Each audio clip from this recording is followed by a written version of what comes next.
తండ్రి కుమార పరిశుద్ధాత్మకు మహిమ కలుగునుగాక. ఈనాటి జీవవాక్యం. అందుకు యేసు, నేనే మార్గము, సత్యము, జీవము. నా మూలమున తప్ప ఎవడునూ తండ్రి యొద్దకు రాలేడు. యోహాను శుభవార్త 14వ అధ్యాయము 6వ వచనము. ప్రియ సహోదరి సహోదరులారా, దేవుని బిడలారా, క్రీస్తు ప్రభు ఒకనాడు తన శిష్యులతో, నేను తండ్రి గృహమునకు వెళ్ళవలెను, వెళ్ళి మీ కొరకు నివాసమును సిద్ధపరిచి మరల వత్తును. నేను వెళ్ళు స్థలమునకు మార్గమును మీరు ఎరుగుదురు అని పలికినప్పుడు తోమగారు క్రీస్తుతో, ప్రభు, మీరు వెళ్ళు స్థలమేదో మాకు తెలియదు, ఇక మార్గమెట్లు ఎరుగుదుము అనెను. అందుకు యేసు ఈ మాటలను పలికి ఉన్నాడు.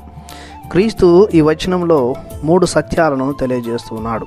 మొదటిది, క్రీస్తు ప్రభు మార్గము అని, అనగా తండ్రి చెంతకు మార్గమని, రక్షణకు మార్గమని, జీవానికి దారి అని, పరలోక రాజ్యానికి చేర్చు ప్రభు అని తెలియజేస్తున్నాడు క్రీస్తు.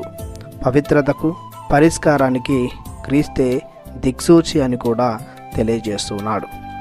మంచి మనసుకు, ఆయురారోగ్యాలకు, సంతోషానికి, శాంతికి, ఐశ్వర్యానికి, ఆయుష్కు మార్గము కూడా క్రీస్తే అని ఈ యొక్క వచనం ద్వారా క్రీస్తు ప్రభు పలుకుతూ ఉన్నాడు.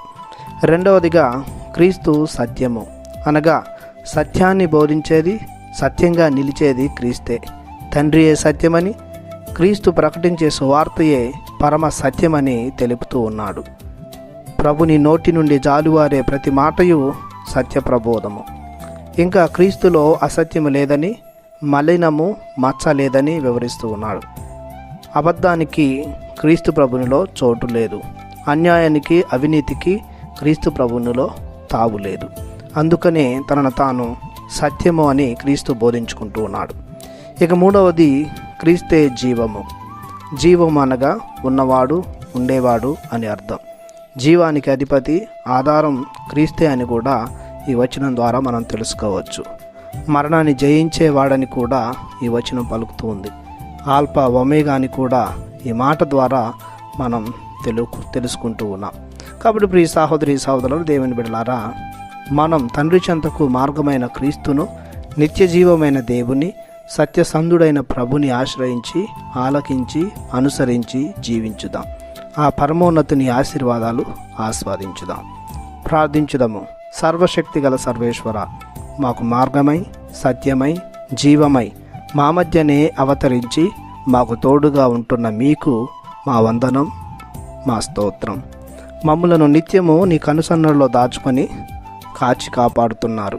కష్ట సమయాల్లోనూ, ముఖ్యముగా ఈ కరోనా విజృంభిస్తున్న సమయంలో కూడా మాపై నీ కరుణను, దయను ప్రసాదించమని, కొనసాగించమని మీ అమూల్యమైన పరిశుద్ధ నామంలో ప్రార్థిస్తున్నాము పరమ తండ్రి.